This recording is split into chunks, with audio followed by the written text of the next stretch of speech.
அல்லேலூயா. ஆண்டவர் மகிமைப்படுவாராக. கர்த்தர் நல்லவர். இந்த காலை நேரத்திலேயும் தேவ சமூகத்தில் வந்திருக்கிற ஆண்டுடைய வார்த்தைக்காய் காத்திருக்கிறவர்கள் எல்லாரும் கர்த்தர் ஆசீர்வதிப்பாராக. தேவன் பலப்படுத்துவாராக. ஆமென். சில நிமிடங்கள் குறித்த நேரத்தில் முடிக்க ஆண்டவர் பலன் கிருபை செய்வார். வாசிக்கலாம் நேரத்தில் உபாகமத்தின் புத்தகம் 1ஆம் அதிகாரம் 11ஆம் வசனம். The book of Deuteronomy chapter 1 verse 11. உபாகமத்தின் புத்தகம் முதல் அதிகாரம் 21ஆம் வசனம். எல்லாம் திருப்பிக் கொள்வோம். ஆமென். ஒருவர் சத்தமாய் வாசிங்கள். அந்த வசனம் வார்த்தையை மற்றவர்கள் கவனிக்க கர்த்தர் கிருபை செய்வாராக. இதோ உன் தேவனாகிய கர்த்தர் அந்த தேசத்தை 1:11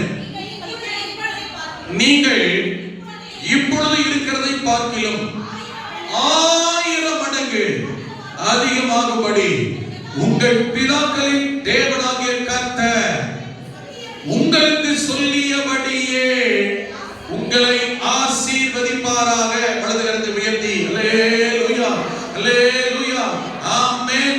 உங்கள் பிதாக்களின் தேவனாகிய கர்த்தர் உங்களுக்கு சொல்லியபடியே உங்களை ஆசீர்வதிப்பாராக. ஆமென். உங்கள் பிதாக்களின் தேவனாகிய கர்த்தர். ஆமென். இந்த வார்த்தை யார் சொல்வதென்றால் மோசே சொல்லுகிறார். தம்முடைய இஸ்ரவேல் ஜனம் என்கிற மிகப்பெரிய குடும்பத்தை 6 லட்சம் குடும்பங்கள், 6 லட்சத்துக்கும் அதிகமான குடும்பங்கள் நபர்கள் அல்ல. ஆமென். கிட்டத்தட்ட 30-40 லட்சத்திற்கும் அதிகமான ஜனங்களை எகிப்து தேசத்தின் வெளியே அழைத்து கொண்டு வந்து கடைசியாய் கானானுக்கு போவதற்கு முன்பதாய் யோர்தானுக்கு இக்கரையிலே அவர்களை ஆமென் வைத்து கர்த்தர் இது வரையிலும் நடத்தின பாதைகளை, வழிநடத்தின விதங்களை, தேவன் அவர்களை நடத்தி கொண்டு போகிற ஆமென் எதிர்கால திட்டத்தையும் இடத்தையும் அறிந்து கர்த்தர் கூடவே நடத்துகிற பாதைகள் சூழ்நிலைகளை நினைவு கூர்ந்து தேவனை மகிமைப்படுத்தி ஜனங்களுக்கு இந்த மோசே கடைசியா சொல்லி ஆசீர்வதிக்கிற நினைவு கூற வைக்கிற ஒரு வார்த்தை வசனம் தான் இது. மோசே சொல்லுகிறார். ஆமென். உங்கள் பிதாக்களின் தேவனாகிய கர்த்தர் உங்களுக்கு சொல்லியபடியே, சொன்னது இப்பொழுது அல்ல, என்றைக்கோ எப்பொழுதோ, அதாவது ஏற்கனவே ஆமென் பல ஆண்டுகள், பல 100 ஆண்டுகளுக்கு முன்பதாக ஆதியாகமத்தின் புத்தகம் 15ஆம் அதிகாரத்தை ஏற்கனவே நாம் கவனித்தோம். ஆபிரகாமை பார்த்து அன்றைக்கே ஆண்டவர் சொல்லியிருந்தார். ஆபிரகாமே, உங்கள் சந்ததியார், உன்னுடைய சந்ததியார் தங்களுடையது அல்லாத அந்நிய தேசத்திலே 400 வருஷம் அவர்கள் அடிமைகளாய் இருப்பார்கள். இருந்து அவர்கள் அந்த நாட்கள் நிறைவேறும் போது ஆமென் மிகுந்த பொருட்களுடனே ஆமென் அங்கே இருந்து புறப்பட்டு வருவார்கள். எங்கே போவார்கள்? நான் உங்களுக்கு என்று ஏற்படுத்தி வைத்திருக்கிற நீ இருக்கிற அன்றைக்கு ஆபிரகாம் இருந்த அன்றைக்கு கர்த்தர் சொல்லுவது ஆபிரகாம் இருந்த தேசம் கானான் தேசமாகிய இதே இடத்திற்கு, இதே தேசத்திற்கு நான் உன்னை ஊர் என்று சொல்லுகிற கல்தேய பட்டணத்தில் அழைத்து கொண்டு வந்து நீ இருக்கிற கானான் தேசத்தில் வைத்திருக்கிறேனே, இந்த கானான் தேசத்திற்கு உன்னுடைய சந்ததியார் எகிப்திலிருந்து மறுபடியும் வந்து சேருவார்கள் என்று அன்றைக்கு ஆண்டவர் ஆபிரகாமிடத்தில் சொன்ன வார்த்தையின்படியே தேவனாகிய கர்த்தர் எகிப்தில் 400 வருஷங்கள் அடிமையாக இருந்த இஸ்ரவேல் ஜனங்களை மோசே என்று சொல்லுகிற தன்னுடைய மனிதன் மூலம் தேவனுடைய மனிதனாகிய மோசே என்று நாமத்தில் வாசிக்கிறோம். அந்த தேவனுடைய மனிதனாகிய மோசேயின் மூலம் கர்த்தர் இஸ்ரவேல் ஜனங்களை எகிப்திலிருந்து வெளியிலே கொண்டு வந்து இப்பொழுது கானானுக்கு நேராக நடத்தி கொண்டு போகிறார். யோர்தானுக்கு இக்கரையிலே கொண்டு வந்து வைத்து விட்டு மோசேயுடைய கடைசி நாட்கள் என்கிறதினால் தன்னுடைய ஜனங்களை பார்த்து கர்த்தர் நடத்தின விதங்களை சொல்லி சில ஆலோசனை எச்சரிப்பை சொல்லி அவர்களை ஆசீர்வாதம் பண்ணிவிட்டு போய்விடலாம் என்று இருக்கிற அந்த சூழலில் தான் மோசே இஸ்ரவேல் ஜனங்களை பார்த்து சொன்னார். உங்கள் பிதாக்களின் தேவனாகிய கர்த்தர் உங்களுக்கு சொல்லியபடியே. புரியுதா உங்களுக்கு? இந்த வசனம், இந்த வார்த்தையுடைய பின்னணியும் உங்கள் பிதாக்களின் தேவனாகிய கர்த்தர் சொல்லியபடியே. அல்லேலூயா. ஆண்டவர் உங்களை எப்படி ஆசீர்வதிக்க போகிறார் என்றால் நீங்கள் இப்பொழுது இருக்கிறதை பார்க்கிலும், அல்லேலூயா, ஒன்றை தெரிந்து கொள்ளுங்கள். தேவனாகிய கர்த்தர் ஆண்டுடைய பிள்ளைகளை இப்ப எப்படி இருக்கிறீங்களோ இதே மாதிரி இருக்க ஆண்டவர் விரும்பல. இப்படியே தான் இருக்கணும் கர்த்தர் விரும்பல. ஆண்டவர் விரும்புகிறது, தேவன் எதிர்பார்ப்பது தன்னுடைய பிள்ளைகள் இப்பொழுது இருக்கிறதை போலவே அல்ல, இதை விட இப்பொழுது இருக்கிறதை விட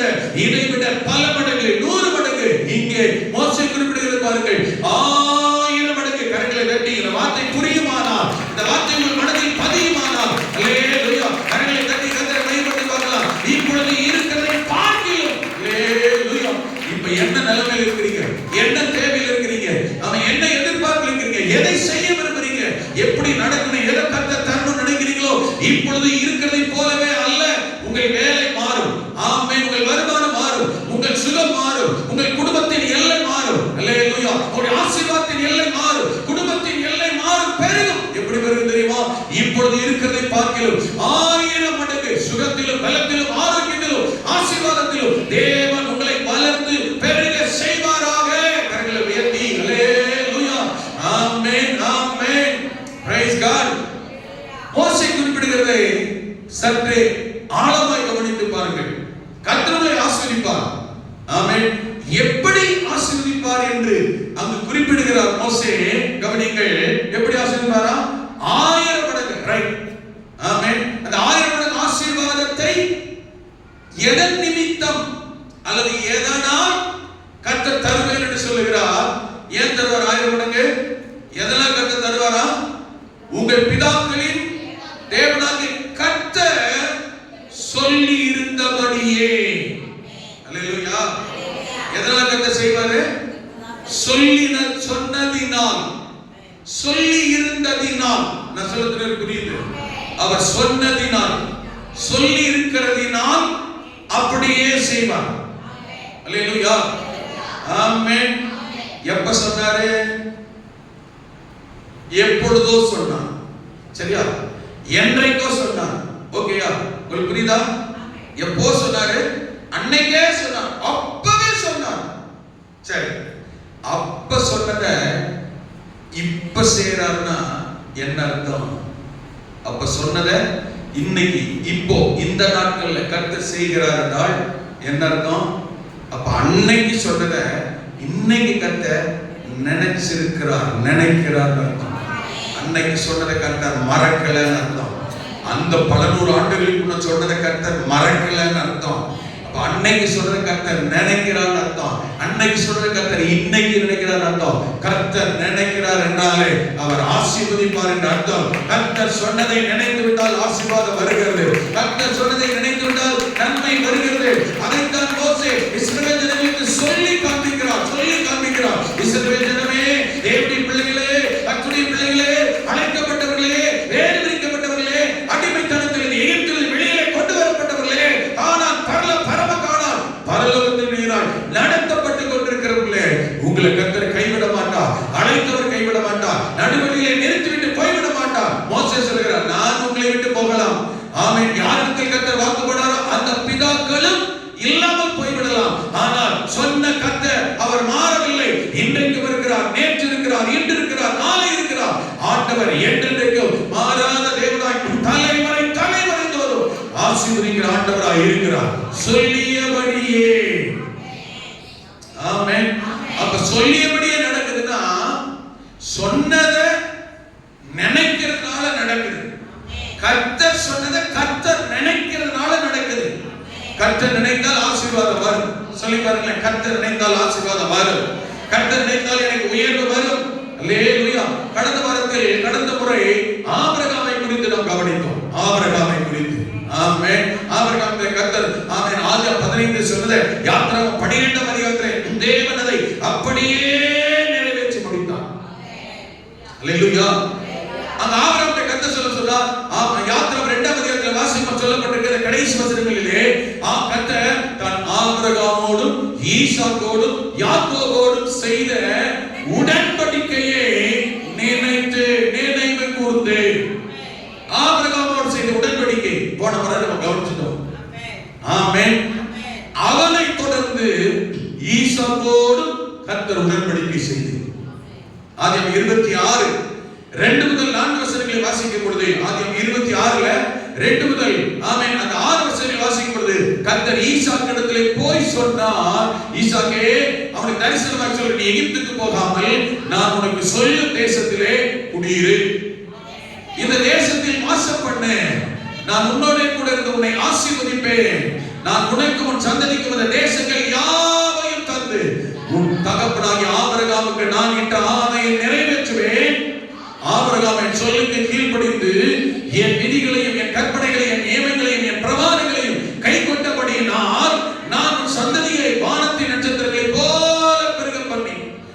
சந்ததிக்கு இந்த தேசங்கள் யாவையும் தருவேன், உன் சந்ததிக்குள் பூமியில் உள்ள சகல ஜாதிகளும் ஆசீர்வதிக்கப்படும் என்றார். ஈசாக்கு ஏராரிலே குடியிருந்தான். கர்த்தர் சொன்ன வார்த்தையின்படியே ஈசாக்கு அங்கேயே இருக்கிறார். இப்ப இந்த இடத்துல கர்த்தர் ஈசாக்கை தேடி போய் அவனோட ஒரு ஒப்பந்தம் உடன்படிக்கை பண்ணுகிறார். உன் தகப்பன் என் சொல்லுக்கு கீழ்ப்படிந்தான், அப்படின்னா என் உடன்படிக்கையின்படி நடந்தான், நீயும் என் சொல்லுக்கு கீழ்ப்படிந்து உங்க அப்பா கிட்ட சொன்ன வார்த்தையின்படியே நான் நிறைவேற்றுவேன், நீயும் அதன்படியே சொல்லுக்கு கீழ்ப்படிந்து நீ நான் காண்பிக்கிற இடத்துல இரு. அல்லேலூயா. அவனோட ஒரு ஒப்பந்தம், ஒரு உடன்படிக்கை செய்கிறார். உன் சந்ததி ஆசீர்வதிப்பேன், உன் ஜனங்களை ஆசீர்வதிப்பேன். ஈசாக்கும் கர்த்தர் சொன்ன வார்த்தைக்கு கீழ்ப்படிகிறான் என்றால் உடன்படிக்கை நிறைவேற்றுகிறான். ஆண்டவர் சொன்ன வார்த்தையின்படியே ஆமென் அவனும் தன்னை அர்ப்பணிக்கிறான். உடன்படிக்கை இரண்டு பேருக்கு இடையிலே நடைபெறுகிற ஒரு ஒப்பந்தம். நமக்கும் தேவனுக்கும், தேவனுக்கும் நமக்கும். நாம் தேவனோடு செய்த உடன்படிக்கையானாலும் கர்த்தர் நம்மோடு செய்த உடன்படிக்கையானாலும் ரெண்டு பேருக்கு இடையிலே நடந்த நிறைவேறுகிற ஏற்படுகிற ஒப்பந்தத்தை, உடன்படிக்கையை கர்த்தர் மறக்கிறது இல்லை, நினைவு கூறுகிறது. கவனிங்க, ஆண்டவர் நம்மோடு செய்த உடன்படிக்கை அவர் நினைத்து விட்டால் நமக்கு ஆசீர்வாதம். அதே போல நாமும் ஆண்டவரோடு செய்த உடன்படிக்கையை நாம் நினைத்தால், நிறைவேற்றினால் நமக்கும் ஆசீர்வாதம். அல்லேலூயா, அல்லேலூயா, ஆமென். ஆபிரகாம் கிட்ட உடன்படிக்கையின்படியே அவன் கீழ்ப்படிந்தான், அர்ப்பணித்தான், கர்த்தர் ஆசீர்வதித்தார். ஈசாக்கோடு செய்த உடன்படிக்கையின் வாஸ்தவம் அல்லவா? ஈசாக்கோடு கர்த்தர் செய்த உடன்படிக்கையின்படியே ஈசாக்கும் நடந்தான், அர்ப்பணித்தான், ஒப்பு கொடுத்தான். கர்த்தர் ஈசாக்குக்கும் சந்ததியை கொடுத்து கர்த்தர் ஆசீர்வதிக்கிறார். அல்லேலூயா. யாக்கோபோடு கர்த்தர் உடன்படிக்கை செய்கிறார். ஆதியாகம புத்தகம் அங்கே நாம் கவனிக்க 28ஆம் அதிகாரம் 13 முதல் 15 வசனங்களை நீங்கள் வாசிக்கும் பொழுது அங்கே கவனிக்கலாம். தனியாக யாக்கோபு தனியை பிடித்துக் கொண்டு ஆமென் கோலும் கையுமாய் தன்னுடைய தகப்பன் தேசத்தை விட்டு லாபான் இருக்கிற மாமனார் இருக்கிற தேசத்தை நோக்கி போகிறார். கர்த்தர் இடையே வழியிலே அவனுக்கு தரிசனமாகி அவனோடு கூட கர்த்தர் பேசுகிறார், சொல்லுகிறார். என்ன தெரியுமா? யாக்கோபே, அதற்கு மேலாக கர்த்தர் என்று சொன்னார், நான் தகப்பனாகிய ஆபிரகாமின் தேவனும் ஈசாக்கின் தேவனுமாகிய கர்த்தர் சொல்லி காண்பிக்கிறார். பாருங்கள், கவனிங்க. ஏன் யாக்கோபுட்ட போய் அவன் தகப்பனாகிய ஈசாக்கையும் அவன் தாத்தாவாகிய ஆபிரகாமை ஏன் இவரிடத்தில் சொல்லி காண்பிக்க வேண்டும் என்றால், கவனிங்க, தேவன் இவன் தகப்பனாகிய ஈசாக்கோடு செய்த உடன்படிக்கை, ஈசாக்கோடு செய்த உடன்படிக்கை நினைத்தார், அவன் கீழ்ப்படிந்தான், ஆசீர்வதித்தார். அதே போல இவன் தாத்தாவாகிய ஆபிரகாமோடு கர்த்தர் செய்த உடன்படிக்கை கர்த்தர் ஆமென் நிறைவேற்றினார், அவன் கீழ்ப்படிந்தான், அவனும் நிறைவேற்றினான், அவனையும் கர்த்தர் ஆசீர்வதித்தார். இப்பொழுது இவனிடத்தில் சொல்லுகிறார், என்ன தெரியுமா? நீ படுத்திருக்கிற பூமியை உனக்கும் உன் சந்ததிக்கும் தருவேன். ஒரு ஒப்பந்தம் நடக்குது பாருங்க. உன் சந்ததி பூமி தூளை போல இருக்கும். நீ மேற்கே கிழக்கே வடக்கே தெற்கே பரம்புவாய். உனக்குள்ளும் உன் சந்ததிக்குள்ளும் பூமியின் வம்சங்கள் எல்லாம் ஆசீர்வதிக்கப்படும். கவனிங்க, இப்ப சொல்லும் போது இவங்க யாருக்கிட்டையுமே கொஞ்சம் கவனிக்கிறீங்களா? இவங்க யாரு? ஆபிரகாமாகட்டும், ஈசாக்காகட்டும், இந்த யாக்கோபாகட்டும், இவங்க யாருக்கிட்டயுமே சொல்லும் போது கர்த்தர் ஒரு வார்த்தை சொல்லிக்கிட்டே வருவார், உன் சந்ததி, உன் சந்ததி, உன் சந்ததி. ஒன்றை நீங்கள் மனதில் வைத்துக் கொள்ள வேண்டும். ஒன்று, இவர்கள் எல்லாத்துக்குமே கர்த்தர் சொல்லுகிறார் உன் சந்ததி. அப்படின்னா உனக்கு ஒண்ணு பின் உன் குடும்பம், உன் பிள்ளைகள், உன் பேர பிள்ளைகள். அப்படி என்றால் நீ முக்கியம், நான் உன்னோடு செய்ய உடன்படிக்கை முக்கியம், நீ என்னோடு செய்ய உடன்படிக்கை முக்கியம். நீயும் நானும், நானும் நீயும் செய்து கொண்ட உடன்படிக்கையினால் ஆமென் உன் சந்ததி, உன் எதிர்கால தலைமுறை நீ இல்லாவிட்டால் ஆசீர்வாதமாக இருக்கும். அல்லேலூயா, அல்லேலூயா. இரண்டாவது யாக்கோபிடத்திலே போய் கவனிங்க, ஆபிரகாம், ஈசாக்கு, யாக்கோபு, இவங்க மூணு பேரிடத்திலுமே கர்த்தர் சொல்லும்போது உன் சந்ததி சந்ததியை சொல்லும்போது சந்ததியை வைத்துக் கொண்டு கர்த்தர் சொல்லவில்லை. சந்ததியே இல்ல, எதிர்காலமே இல்ல, தெரியாது. நான் சொல்ல புரியுதா? நாளைக்கு ஆம்பளை பிள்ளை பிறகுதா பொம்பளை பிள்ளை பிறகுதா தெரியாது, கருப்பா சிவப்பா தெரியாது, குட்டையா நட்டையா தெரியாது. இரண்டாவது ஆமென் ஈசாக்கானாலும் யாக்கோபானாலும் ஆபிரகாமை தவிர இவங்களுக்கு வரப்போகிற மனைவிமார் யார் எப்படி இருப்பாங்கன்னே தெரியாது. ஆமென். இவங்களுக்கு ஜோடி எப்படி அமையும்னே தெரியாது. இன்னைக்கு கூட ஜோடிகள்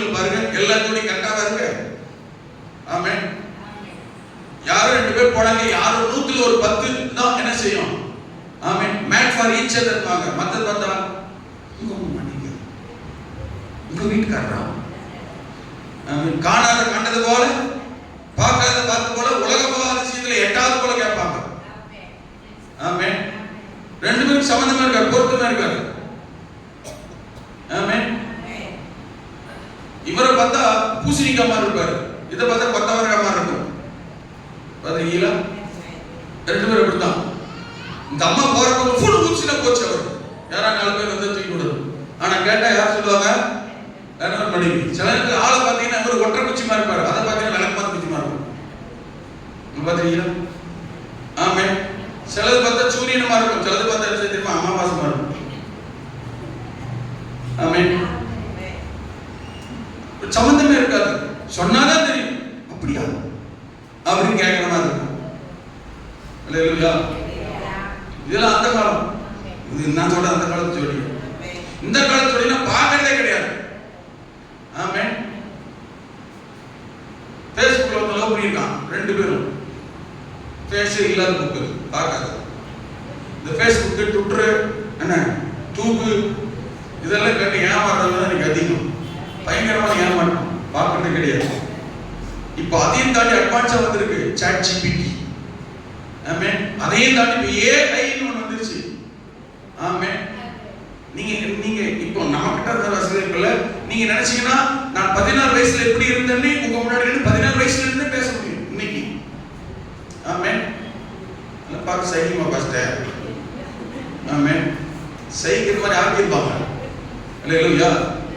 ஆமென். 90 வயசு தாத்தாவையும் 87 வயசு பாட்டியும் 25 வயசு 20 வயசா மாத்தி இப்ப இருக்கிறவங்க காட்ட முடியும். அவங்களதான். ஆமென். போன வாரம் செக்ஷன் மீட்டிங் நடந்தது. இங்க சாப்பிட்டாங்க எல்லாரும். அதோட 2 பாஸ்டர்ஸ் திடீர்னு அவங்களுக்கு ஒரு ஆசை. சில எங்க போனாலும் எப்ப பார்த்தாலும் எங்கேயாவது போட்டோ பிடிச்சிக்கிட்டே இருப்பாங்க. பாத்தீங்களா? சும்மா போட்டோ எடுத்துக்கிட்டே இருப்பாங்க. பாத்தீங்களா? அப்படி ஒரு ஹேபிட் அவங்களுக்கு சிலருக்கு. சிலர் போட்டோ எடுக்கிற ஹேபிட், சிலர் எடுத்தோடனே போட்டுருவாங்க ஃபேஸ்புக்ல. அந்த இதுல வந்த தன்னை காட்டிட முடியும். அப்படி சிலருக்கு சில ஹேபிட். அந்த மாதிரி செக்ஷன் மீட்டிங் முடிச்சுட்டு சிலருக்கு போட்டோ எடுக்கணும் சார். ப்ரெஸ் மீட் போட்டு எடுத்துட்டார் போட்டோ. அன்னைக்கு பாஸ்டர் ரொம்ப சிம்பிளா வந்தாங்க. இன்னும் கூட பண்ணல. நம்ம ப்ரெஸ் மீட் ஷார்ட் இன்னும் கூட பண்ணல. சிம்பிளா ஒரு சிம்பிளா நீட்டா ஃபுல்லா ஷார்ட் போட்டு இன் பண்ணல. சிம்பிளா வந்திருந்தார். எல்லா பாஸ்டர் பண்ணாங்க. நேத்து போட்டோல எடுத்தாங்க. சாப்பிட்டு முடிச்சுட்டு எல்லாம் போயிட்டாங்க. ஒரு மணி நேரம் ஆகல. திடீர்னு செக்ஷன் குரூப்ல வருது. என்னன்னு தெரியுமா? ஆமென். எல்லாம் கோட் சூட் போட்டு அப்படியே பயங்கரமா ஹாஸ்பிடல்ல கோட் சூட் போட்டுருக்காரு. பக்கத்துல பார்சல் கோட் சூட் போட்டுருக்காங்க. அதுல 2 பாஸ் கால் மேல கால் போட்டு பார்சல் உட்கார்ந்துருக்காங்க. கோட் சூட் போட்டு நான் எங்கடா எடுத்தது எப்படா எடுத்தா நமக்கு தெரியாம நான் மண்டை போட்டு கசிக்கிட்டு அப்புறம் பார்த்தா பேக்ரவுண்ட்ல நம்ம சர்ச்சோட பேக்ரவுண்ட் தெரியுது. இதெல்லாம் மாறல. ஆழமா மாத்திருக்கு. நான் கேட்டேன் பாஸ் போட்டே போடல. ஆனா எல்லாரும் ஒரே மாதிரி போட்டு கிடையாது. டைப் முதற்கொண்டு எல்லாரும் வித்தியாசமா சூப்பரா வேற மாதிரி மாற்றமா என்ன செய்யுது. எனக்கு கன்ஃபியூஷன் ஆயிடுச்சு. நான் நினைச்சேன் நாம நிக்கவே இல்லையே, நாம போட்டோல இல்லையே, நம்ம தான் நடந்திருக்கு. நம்ம போட்டோ போடல. அப்புறம் யோசா என்னடா பண்ணிருப்பாங்க கொஞ்சம் தான். அதுக்கு கீழே இன்னொரு பாஸ் போட்டாரு. சாட் ஜிபிடி பண்ற வேலையை பார்த்தீங்களா? ஆமென். அந்த போட்டோ போட்டு கேள்வி இருக்கு. சாட் ஜிபிடியோட குறிப்பிட்ட பாஸ்ட் யார் போட்டாரோ அவர் பேர் போட்டு கீழே வந்திருக்கு. இந்த பாஸ்டே சாட் ஜிபிடியோட கைவண்ணம் அப்படின்னு போட்டிருந்தாரு. அப்பதான் எனக்கு புரிஞ்சு ஓஹோ ஆளை மட்டும் விட்டுட்டு நான் உடனே என்ன செஞ்சேன். சில நேரத்தில் முந்தி கொஞ்ச நாளைக்கு போட்டேன்.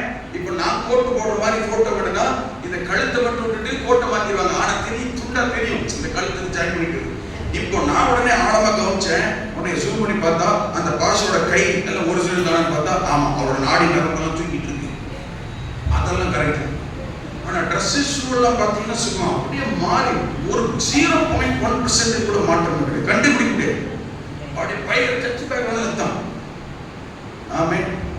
இப்ப அந்த மாதிரி எல்லாம் வந்துருச்சு தெரிஞ்சுக்கங்க. அதனால போட்டோ காமிச்சு சாட் ஜிபிடில பாக்குறது, ஃபேஸ்புக்ல பார்த்தேன், அந்த ட்விட்டர்ல பாக்குறேன், யூடியூப்ல பாக்குறதெல்லாம் பார்த்து இன்னைக்கு ஏமாறுறவங்க இன்னைக்கு அதிகமா ஏமாந்துருக்காங்க. ஒரு பையன் ஃபேஸ்புக்லயே இந்த பாருங்க வந்துட்டாங்க பாருங்க.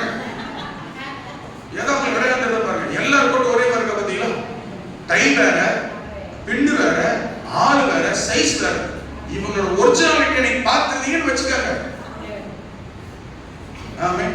இதெல்லாம் நிமிஷ கணக்கில் மாத்த பின்னாடி பாருங்க. இந்திராமா கூட இருப்பாரு. நல்ல வேளை நான் யோசிச்ச இந்திராமா ஒரு போட்டு போடாம விட்டாங்களே. நான் யோசித்தேன் இவ்வளவு தூரம் பண்ணவங்க நல்ல வேளை அம்மா விட்டுட்டாங்க பாருங்க. எனக்கு ஒரு ஆறுதல், இது நம்ம சபையில இந்த போட்டோ தான் அப்படின்னு நாம தான் எடுத்துக்காட்டோம். ஆமென். அப்ப பாருங்க இப்படி எல்லாம் மாற்றம். ஒரு சின்ன பையன், வாலி பையன், ஆமென், வட இந்தியால Facebook மூலமா, ஆமென், ஒரு பொண்ணோட சேட் பண்ணி, ஒரு லேடியோட சேட் பண்ணி இருக்கான். ஆமென். இவங்க நான் சொல்றது கால்களை கையெல்லாம் ஜூம் பண்ணி பார்த்து அவருக்கு நாடி நரம்பெல்லாம் தெரியும் பாருங்க. அந்த பாருங்க இந்த பாஸ் இவர் அவரோட வயசு கூட பாருங்க நாடி நரம்பெல்லாம் தூக்கிட்டு இருக்கா அவரு தான். ஏன்னா அவர் வயசு 75, அவர் பாஸ் எத்தனை வயசு அப்படியே திடீர்னு பாருங்க. இதோட இன்னொரு படம் இருந்தா திடீர்னு ஒரு போட்டோ போட்டாங்க. அமெரிக்க படத்தோட பேர் என்னது? ட்ரம்ப். அவரு கூட போட்டோ எடுத்து மாதிரி போட்டிருந்தாரு. இவரு இருக்கிற அங்க வந்தாரு, இவரு இருக்கிற அங்க போனாங்க. கன்ஃபியூஸ் ஆகி போச்சு. இதெல்லாம் சாட் ஜிபிடியோட வேலை எதிர்பார்த்துட்டான். அவன் 2 இடத்துல இருக்காங்க. ஆனா அப்படி அன்னைக்கு 2 பேருமே பிடிக்கல. நம்ம சச்சி நம்ம சேர பாருங்க. நான் சொல்ல புரியுதா? ஃபுல்பிட் தெரியுது. நம்ம சச்சி பேக் பண்ணிட்டு ஆமென் பிராண்ட் ஷாப் பண்ணிட்டு ஆனா ஆள் மட்டும் இல்லை. ஏதாவது மாற்றம் தெரியுதா? இவங்கள இப்படி பண்ணிருக்காங்க. ஏதாவது 1% கண்டுபிடிக்க முடியுமா? முடியாது. டெக்னாலஜி. அந்த வாலி பையன் நார்த் இந்தியாவில் இந்த Facebook மூலமா அப்படி என்ன செஞ்சிருக்கான், இந்த சேட் பண்ணி யாரோட ஃப்ரெண்ட்ஸை பிடிச்சி எப்படி கண்டுபிடிக்க ஒரே தொடர்பு கண்டுபிடிச்சான். கண்டுபிடிச்ச போது 2 பேரும் பேசியிருக்கிறாங்க. நான் உன்னை நேசிக்கிறேன் அப்படி இப்படின்னு. இந்த லேடியும் பேசுறதான்னு சொல்லி என்ன செஞ்சு ட்விட்டர்ல வாட்ஸ்அப்ல கூட பேச ஆரம்பிச்சிட்டாங்க. பேச ஆரம்பிச்ச பிறகு கவனிங்க, நான் உன்னை சந்திக்க விரும்புறேன், சந்திச்சா 2 பேரும் கல்யாணம் பண்ணிக்கலாம் அப்படின்னு சொன்னேன். இது ரொம்ப நாளா இதுல தொடர்ந்து இருக்கு. இவன் என்ன பண்றா தெரியுமா, நான் சரி பண்ணிக்கலாம் அப்படின்னு சொன்னோன்னே இந்த Facebookல அட்ரஸ் எல்லாம் இருக்க பார்த்தீங்களா, எப்படியோ தேடி கண்டுபிடிச்சு இந்த பையன் கிளம்பி அங்கிருந்து வந்துட்டாங்க. ஊரை தேடி வந்துட்டாங்க. வீட்டையும் தேடி கண்டுபிடிச்சான். கண்டுபிடிச்சிட்டு வீட்டுக்கிட்ட வந்து அங்க ஒரு லேடி இருக்கு. வீடு கொஞ்ச நேரம் தேடி கண்டுபிடிக்கும்ல, கன்ஃபியூஸ்ல என்ன செஞ்சிருக்கா, சரி இதெல்லாம் விட்டுருக்கு. அந்த மாதிரி ஒபாமா கூட சரி ஒபா பண்றேன் ட்ரம்ப் கையை விட்டாங்க. சொன்ன பார்த்தீங்களா, இப்போ கை பிடிச்சி நிற்கிறாரு பாருங்க. இது உட்காந்துட்டாரு இந்த பாஸ்டர். இப்படி என்ன வித்தியாசம் கேட்டா, இது என்ன ஒரு வீட்டு தோட்டத்துக்கு வந்த மாதிரி 2 பேரும் கொடுத்தா நான் சொல்லிட்டேன். இது இது கிடையாது. ஆமென். அங்க குண்டை போட்டுக்கிட்டு அவருக்கு நேரம் இல்லை. ஆமென். இவங்க தோல்களை கை கொடுக்க நேரம் இருக்காங்க பாரு எப்படி இருக்காங்க. இந்த மாதிரி யார் வேணாலும் தோல்களை கை கொடுக்கலாம். உங்களுக்கு தான் யார் கொடுக்கலாம், கால் மேல கால் கொடுக்கலாம். உங்களுக்கு தான் நீ காலப்படி. ஆனா கவனமா இருங்க, உங்க போட்டோ வேற நீ காட்டி சிக்கி மாட்டி நாளைக்கு ஆமென் அவ கூட போட்டா இவ கூட போட்டா அவ கூட நிக்கிறது இவ கூட நிக்கிற மாதிரி பப்ளிக் இந்த மாதிரி மீடியால போடுறதுக்கு வாய்ப்புகள் இருக்குது. கொஞ்சம் கவனமா இருங்க. போட்டோ இருக்கிற எல்லா இடத்துலயும் எல்லா இதுலயும் காட்டாதீங்க அப்படின்னு சொல்ற காரணம் தான். எதை வேணா செய்ய முடியும். யாரோட தப்ப பழகுற மாதிரி காட்ட முடியும். உங்களுக்கு சொல்றது புரியுதுங்களா? அதனால ரொம்ப கவனமா இருங்க. அதே மாதிரி எதை பார்த்தாலும் உண்மைன்னு நம்பிடாதீங்க. ஆமென். இந்த பையன் இப்போ வந்துட்டான். சரி வந்துட்டா தெருவில் வந்து வீட்டுக்கு தேடி கண்டுபிடிச்சு அங்க விசாரிச்சிருக்கிறான். அங்க ஒரு அம்மா இருந்திருக்கு. அந்த அம்மாட்ட இன்னார் யாரு, இவங்க பேர் யாரு, இவங்க யாரு அப்படிலாம் கேட்டு இருந்திருக்கிறான். நல்லா கவனிங்க. கேட்டெல்லாம் விசாரிச்சிருந்த போது ஆமாங்க இங்க பேர் தான், இந்த ஏரியா தான், இந்த வீடு தான், நீங்க யாரு அப்படின்னு அந்த லேடி அந்த அம்மா கேட்டிருக்கு. அந்த அம்மா கேட்கும்போது உடனே என்ன பண்ணிருக்கிறான், அந்த Facebookல என்ன பார்த்தீங்களா, அதுல இருக்கிற எல்லாத்தையும் எடுத்து காமிச்சிருக்கிறான். நாங்க 2 பேரும் லவ் பண்றோம். நான் அந்த பேர் சொல்லி இந்த லேடி கல்யாணம் பண்ணலாம்னு வந்திருக்கிறேன். அதனால பார்க்கலாம் வந்திருக்கிறேன். இந்த லேடி தூக்கி வாரி போட்டுச்சு. உடனே இந்த அம்மா வீட்டுக்கு வெளியே அந்த அம்மா தூக்கி வாரி போட்டுச்சு.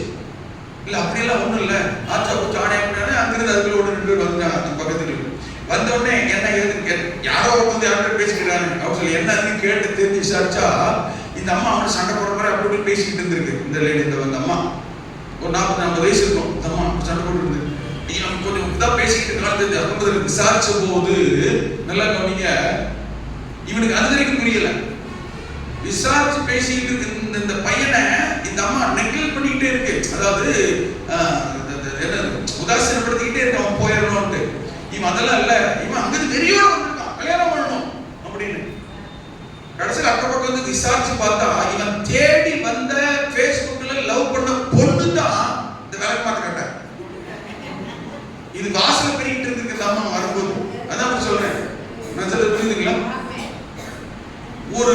சொல்றது, பெட் கவர் மாதிரி போத்திட்டு வருவாங்களே இப்போ, ராத்திரி பகல் தெரியாம. சிலர் அங்கேயே வேற போட்டு அப்படியே ஸ்கூட்டிலே வேற போறாங்க. காய்கறி மார்க்கெட்டு, உழவர் சந்தை, நல்ல வேலை சர்ச்சுக்கெல்லாம் அப்படி வரதில்லை. இந்த ஒரு அப்பவே வேற விட்டுருவோம். நான் யாராவது பார்த்துக்க மாட்டேன். ஆமென். வேலை செய்யற வேலைக்கு போற வேலை செய்யறதுல இருக்கிற ஒரு காஸ்டியூம்ஸ் வேற, சபை ஆலயம் ஆராதனைக்கு வர இடம் காஸ்டியூம்ஸ் வேற. ஹலோ, புரியுதா? வெளியில போயிட்டு அப்படியே வரதுனால உள்ள வரக்கூடாது. ஆமென். ஆலயம் எங்க போறோம் உள்ள? ஆமென். இந்த பையனுக்கு பயங்கர அதிர்ச்சி. ஆலயம் அந்த பாட்டியை பார்த்துட்டு உடனே அதெல்லாம் இல்லை, இவங்க இல்லைன்றான். அவன் சொல்றாங்க, டே நீ வந்ததே தேடி வந்து இந்த பாட்டியை தாண்டா. இல்ல அவன் போட்டோ பாருங்க அப்படின்னு எல்லாம் எடுத்து காட்டினா, அவன் நடுப்புற போட்டோ விட்டு மூஞ்சி முகர மூக்கு இந்த கண்ணு மட்டும் பார்த்து அடையாளம் தெரியுது. மற்ற மண்டை கொண்டை எல்லாம் பார்த்தீங்கன்னா ஒரு 18 டேஸ் பிள்ளை மாதிரி மேக்கப். இதுல ChatGPT மீடியா பண்ற வேலை. அந்த பையன் எல்லாத்தையும் விட்டுட்டு அங்கிருந்து வந்து அவன் கடைசியில் கேள்வியத்தான் பார்க்க வந்திருக்கான். நான் சொல்ல புரியுதுங்களா? இன்னைக்கு உலகம் வேறங்க, காலம் வேறங்க. அன்னைக்கு பார்க்காம கல்யாணம் பண்ணாங்க, இன்னைக்கு இதுல பார்த்தே கல்யாணம் பண்ணி பாதி பேர் கெட்டு ஒண்ணு இல்லாம போகக்கூடிய சூழல் இருக்கிறது. நான் சொல்ல புரியுது? ஆமென். ஆனால் அன்றைக்கு ஈசாக்காகட்டும் யாக்கோபாகட்டும், ஆமென் ஆமென், நல்ல கவனிங்க, முன்னக்கூட்டியே பார்த்து பேசி வச்சு ஆளை பார்த்து இது பண்ணல. அல்லேலூயா. கர்த்தர் நல்ல கவனிங்க, ஈசாக்கு கிட்ட கர்த்தர் சொல்லும் போதும் சந்ததியை தருவேன்னு சொல்லும் போதும், யாக்கோபு கிட்ட இப்ப 15 இந்த 28ஆம் அதிகாரத்தை வாசிக்கிறோம். இங்கே கர்த்தர் யாக்கோபு கிட்ட உன் சந்ததியை உனக்கு ஆசீர்வதிப்பேன், தருவேன், பெருகப்படும் உடன்படிக்கை பண்ணுகிற போதும். ஆமென். நிதானமா கவனிங்க. இவங்க வாழ்க்கை துணை யாரு, எப்படி இருப்பாங்கன்னு இவங்க பார்க்கவோ கர்த்தர் காண்பிக்கவோ இவங்க கண்டுபிடிக்கவோ இல்லவே இல்லை. குட்டையா நட்டையா கருப்பா சிகப்பா குண்டா ஒல்லியா என்ன நேரம் எதுவுமே தெரியாது. ஆனால் இவங்களுக்கு இவங்க தான் சொல்லி ஏற்கனவே தேவனாகிய கர்த்தர் இவனுடைய வாழ்க்கை துணையை குறித்தும் எதிர்கால சந்ததி பிள்ளைகளை குறித்தும் ஆண்டவர் ஏற்கனவே ஃபிக்ஸ் பண்ணியே தேவன் வைத்திருந்தார். கரங்களை உயர்த்தி அல்லேலூயா. ஆமென். இவங்களுக்கு கல்யாணமான போது ஈசாக்காக இருக்கட்டும் யாக்கோபாக இருக்கட்டும், திருமணமான பிறகு குழந்தைக்காய் ஜெபித்தார்கள். தேவ சித்தத்தின்படியாய் பிள்ளைகள் வருவதற்கு பிள்ளைகளுக்காய் ஜெபம் பண்ணினார்கள். காலதாமதம் ஆனால் தேவன் இவர்களுக்கு சந்ததியை பிள்ளையை மகனையோ மகளையோ தருவேன் என்கிறது ஆண்டவர் ஏற்கனவே ஃபிக்ஸ் பண்ணி இருந்தார். நான் சொல்றது புரியுது? ஈசா கல்யாணம் ஆகி ஆமென் நாம் 20 வருஷம் பிள்ளை இல்ல, யாக்கோப் கல்யாணம் ஆகியுமே உடனே இவன் நேசித்த மனைவிக்கு பிள்ளை இல்லை. ஆனால் ஒன்று தேவன் வாக்கு பண்ணினது, கர்த்தர் செய்த உடன்படிக்கை, தேவன் அவர்களோடு செய்த உடன்படிக்கை ஆண்டவர் மறக்கல.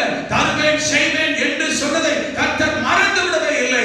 காலம் நேரம் சூழ்நிலை வந்தபோது தேவன் அவர்களை நினைத்தார். நினைத்த கர்த்தர் அவர்களை பல மடங்கு கர்த்தர் ஆசீர்வதித்தார், பல மடங்கு கர்த்தர் உயர்த்தினார், பல மடங்கு கர்த்தர் பெருக பண்ணினார். அதைத்தான் மோசே நினைவு கூர்ந்து இங்கு சொன்னார், தேவனாகிய கர்த்தர் நீங்கள் இப்பொழுது இருக்கிறதை பார்க்கிறோம், இன்னும் கானானுக்குள்ள போய் 1000 மடங்கு அதிகமாகும்படி உங்கள் பிதாக்களின் தேவன் உங்களுக்கு சொன்னபடி ஆசீர்வதிப்பார். இந்த காலத்தில் உங்களுக்கு சொல்லுகிறேன், உங்களுக்கு என்ன வார்த்தை கர்த்தர் சொன்னார், என்ன வாக்கு தத்தங்களை கர்த்தர் சொன்னார், மறக்காத தேவன், நினைக்கிற தேவன், உங்களோடு பண்ணின உடன்படிக்கை நினைத்து கர்த்தர் ஆமென் கர்த்தர் உங்களுக்கு சொன்னதை காலம் நாள் நேரம் தவறி வந்தால் உங்களுக்கு குறித்தது நடக்கும், உங்களுக்கு சொன்னது நடக்கும், உங்களுக்கு சொன்னது வரும். கர்த்தர் அப்படியே செய்ய ஆண்டவர் வல்லவர். நம்மோடு செய்த உடன்படிக்கை அவர் மறக்கல, நினைத்து ஆசீர்வதிக்கிறார். நாமும் அவரோடு உடன்படிக்கை செய்தோமே, இங்க இருக்கிற நீங்களும் நானும் அவரோடு உடன்படிக்கை செய்திருக்கிறோமே, அதையும் கர்த்தர் நினைக்கிறார். நீங்களும் நானும் அவரும், நாமும் அவரும் எப்போது உடன்படிக்கை எதிலே செய்தோம்? 1 பேதுரு 3:21 வாசிக்க ஜெபிக்கலாம். இதற்கான விளக்கம் ஆமென் அடுத்த வாரத்தில் கவனிக்கலாம். 1 பேதுரு 1:21 அங்கே சொல்லப்பட்டிருக்கிறது. Amen praise God. அவன் தூங்கிட்டா, வாசிங்க 1 பேதுரு. Amen praise God. Praise Lord. 1 பேதுரு 3:21 1 பேதுரு 3:21 வாசிங்க. அதற்கு ஒப்பனையான ஞானஸ்நானமானது கடைசி வரியாக இப்பமே தேவனை பற்றும் நல் மன சாட்சியின் உடன்படிக்கையாய் இருந்து இருக்கிறது. ஆமென். உடன்படிக்கையாய் இருக்கிறது. உங்களுக்கும் எனக்கும், ஆமென், நமக்கும் தேவனுக்கும் இடையே நல் மனசாட்சியின் உடன்படிக்கை. அதை தேவன் மறக்கல. நீங்களும் நானும் இந்த நல் மனசாட்சியின் உடன்படிக்கையை யாரோடு செய்திருக்கிறோம்? எதன் மூலம் செய்திருக்கிறோம்? ஆரம்பிச்சார், ஞான ஸ்நானமானது. ஆமென். நல் மனசாட்சியின் உடன்படிக்கை, ஞான ஸ்நானம் என்கிற உடன்படிக்கை. யாரோடு செய்த உடன்படிக்கை?